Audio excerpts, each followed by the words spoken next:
Hier, une expérience liée au jugement m'a permis de grandir à bien des niveaux. J'ai progressé dans l'acceptation, la gratitude, la résilience, l'accueil, la compassion, la reconnaissance et bien plus encore. Bien le bonjour, belle étincelle.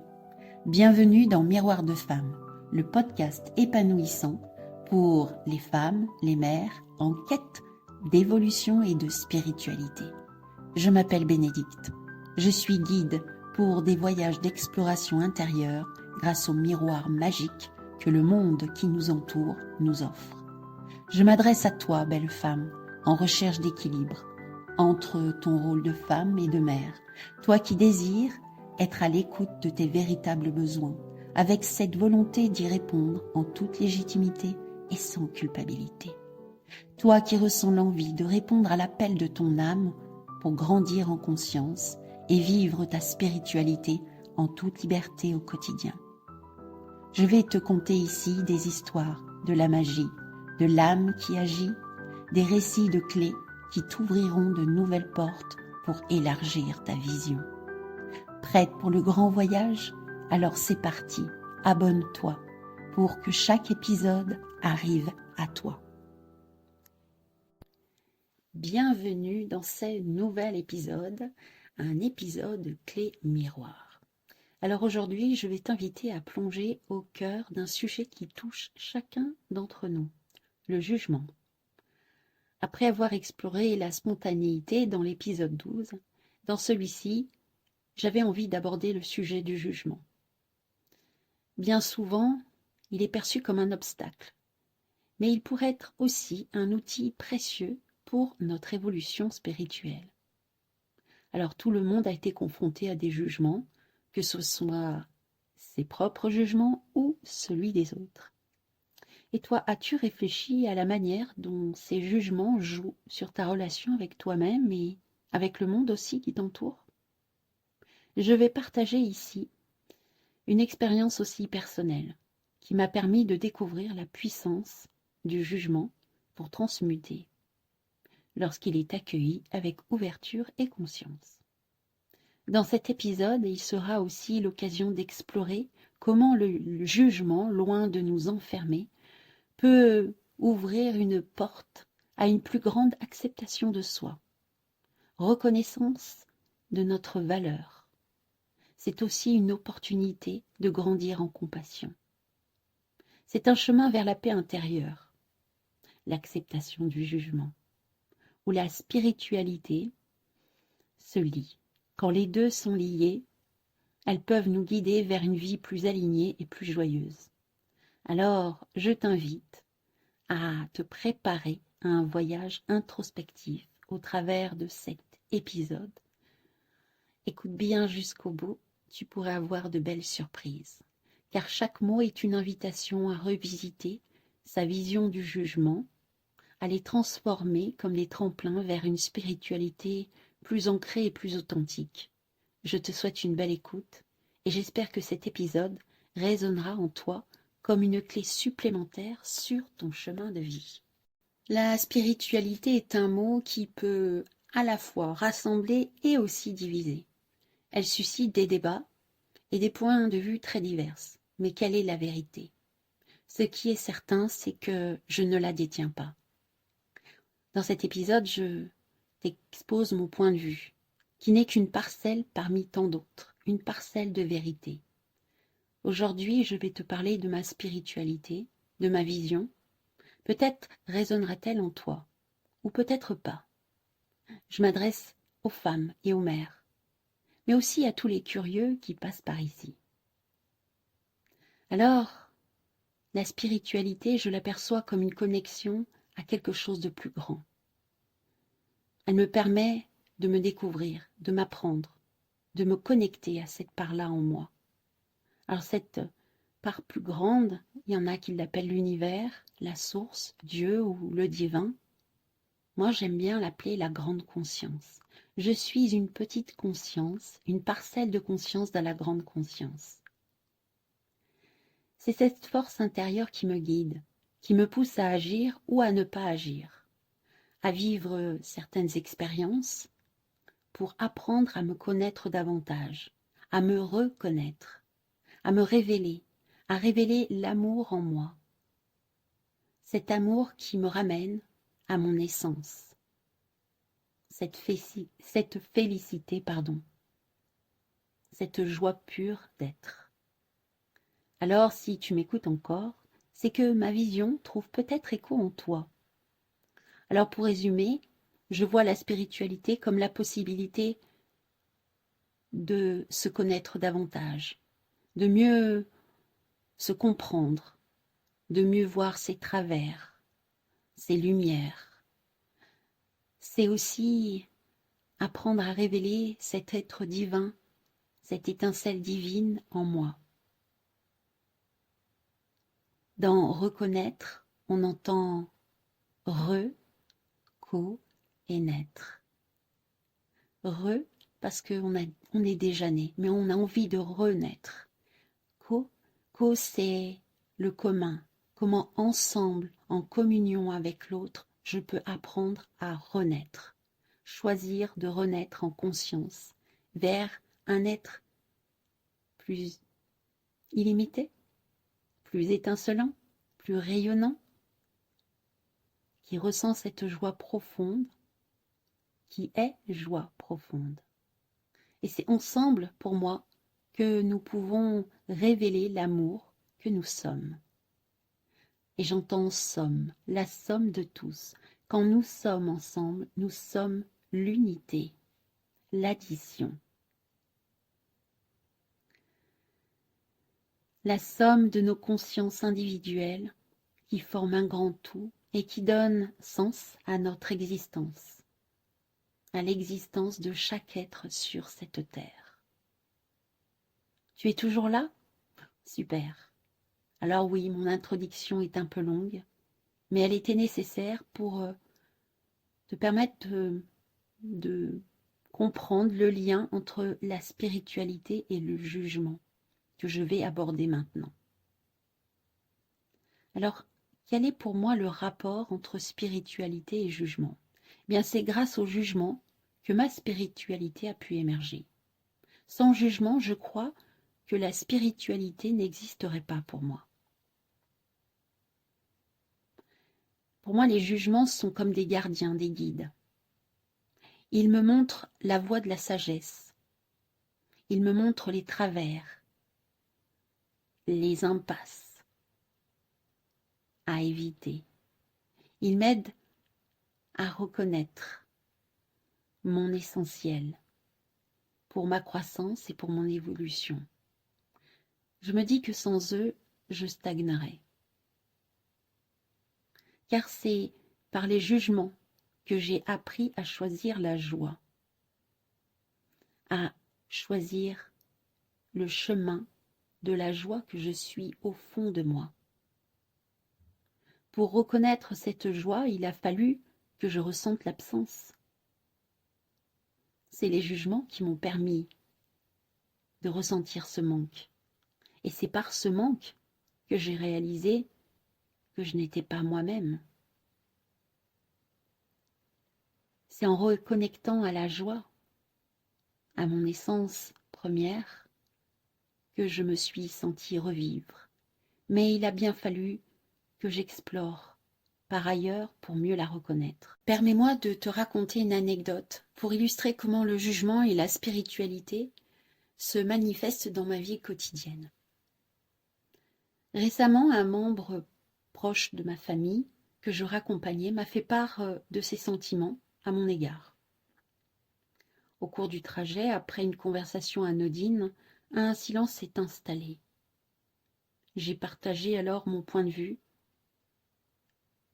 pour relancer la discussion sur notre relation, en exprimant, je dois bien l'avouer, une certaine frustration, avec, un léger ton de reproche. Il m'a alors expliqué son point de vue, ses besoins, ce qui a provoqué en moi une certaine réactivité, je dois bien l'avouer. Bien que cette conversation soit restée suffisamment fluide et ouverte, je me suis retrouvée à dire que ce n'était pas après la mort que nous aurions des relations. Une remarque qu'il a perçue comme un reproche. J'ai réajusté, je lui ai dit excuse-moi, effectivement.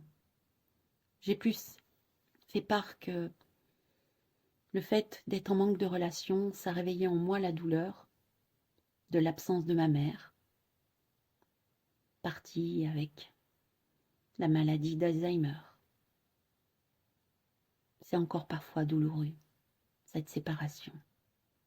Et c'est vrai que j'ai envie de maintenir le lien, comme beaucoup d'entre nous, n'est-ce pas? Et lui alors m'a expliqué son point de vue, ses besoins.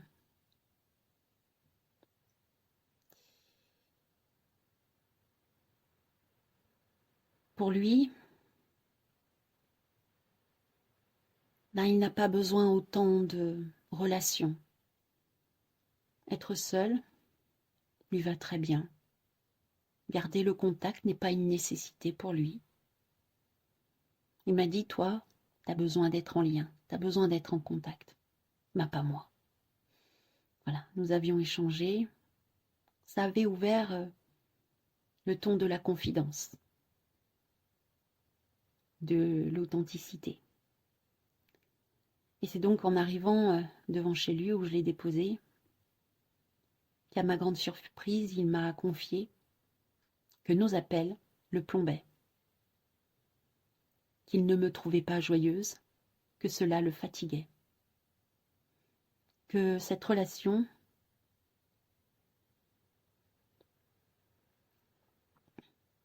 lui était complexe.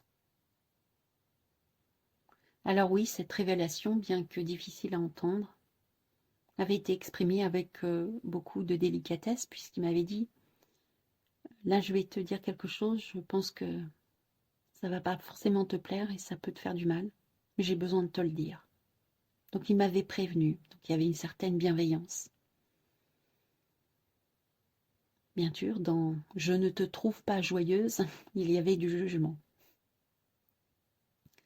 J'ai accueilli au mieux. Je lui ai répondu que j'acceptais son ressenti, qu'il était réel. Je ne pouvais pas dire qu'il avait tort, c'est son ressenti. Il le vivait comme ça. C'était pas forcément agréable à entendre.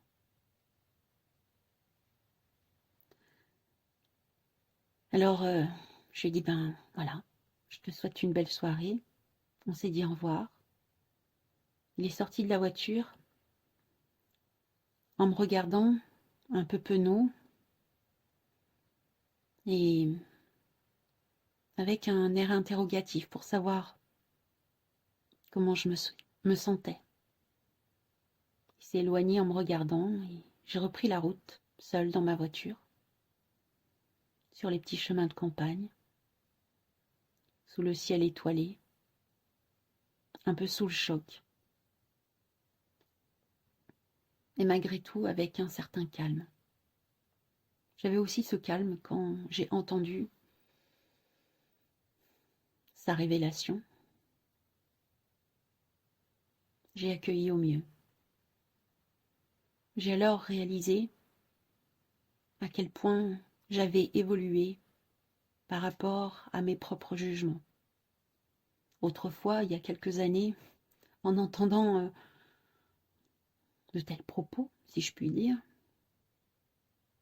j'aurais essayé de me justifier, j'aurais essayé de convaincre, j'aurais émis des jugements sur lui, sur moi, j'aurais peut-être critiqué, j'aurais eu de la rancœur,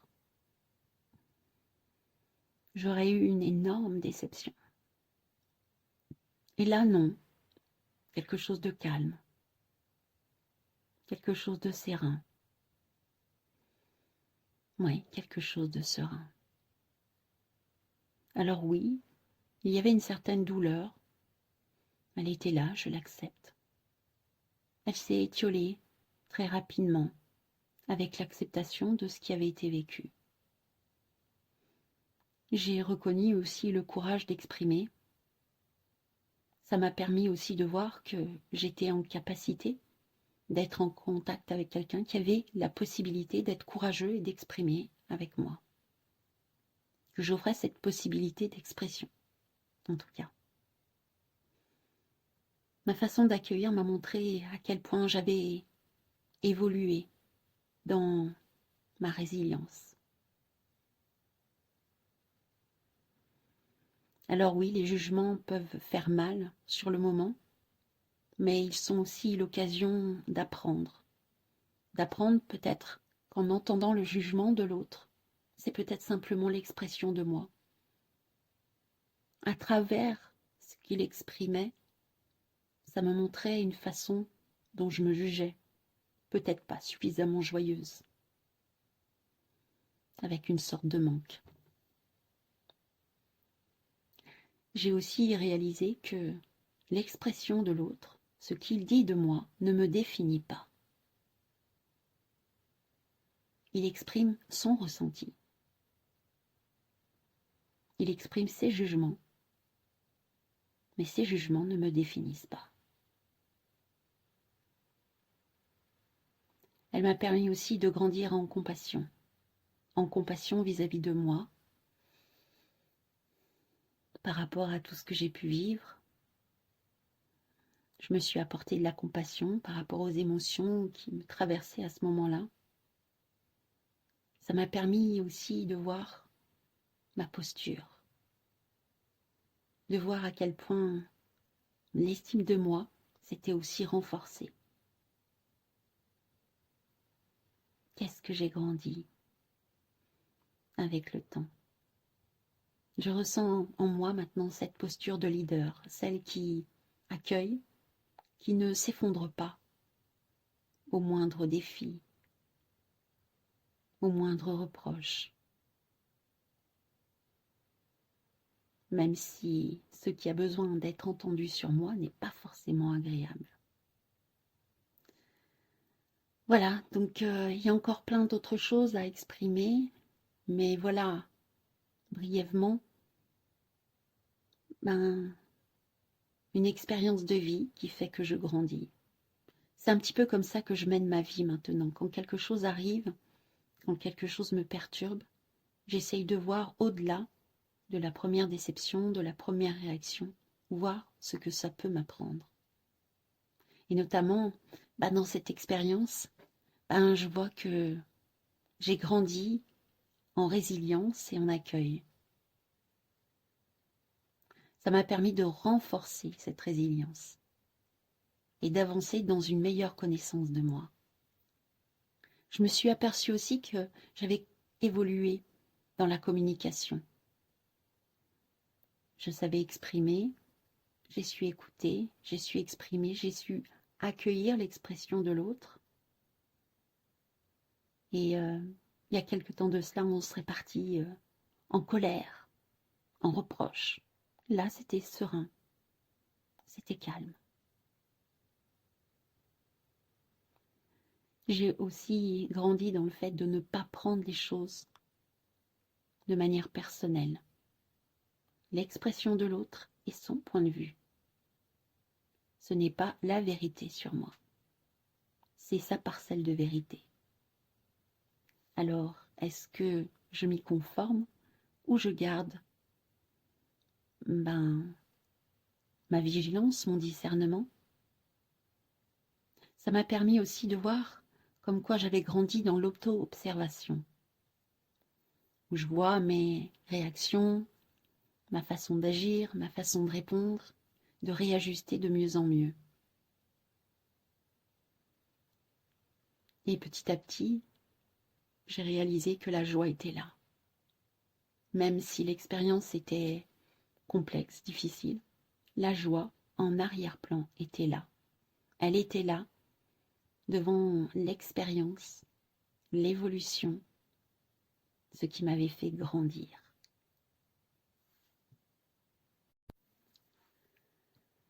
Alors, comment ça t'a parlé, cet épisode sur le jugement? Comment tu te positionnes par rapport au jugement? Est-ce que cette histoire a fait miroir en toi? Est-ce que tu émets des jugements vis-à-vis de toi-même ou vis-à-vis des autres? Ou évites-tu d'en avoir, même si au fond ils sont peut-être encore là? Est-ce que tu joues avec? Est-ce pour toi des points ou plutôt des opportunités pour grandir dans l'amour pour toi-même? Alors si tu souhaites approfondir cette exploration et que tu sens que tu as un besoin d'être accompagné, je suis là. Je t'invite à me contacter pour des séances individuelles, mais aussi je peux te proposer de jouer avec ces jugements grâce à des immersions pour la joie. Les immersions pour la joie, c'est explorer son intériorité grâce à la voix clownesque. Apprendre à jouer avec ses parts qui jugent, ses parts qui critiquent, mais comment on peut les accueillir avec délectation, je dirais. Alors si tu sens l'appel, je t'invite à prendre contact avec moi. Tu trouveras dans le descriptif mon adresse mail et aussi le lien pour mon profil Facebook. Tu pourras ainsi accéder à Messenger et venir en conversation privée. Si cet épisode t'a plu, je t'invite à le partager, à liker, à l'enregistrer dans ta bibliothèque, peut-être pour le réécouter. Je t'invite à t'abonner si ce n'est déjà fait, pour que les prochains épisodes viennent à toi.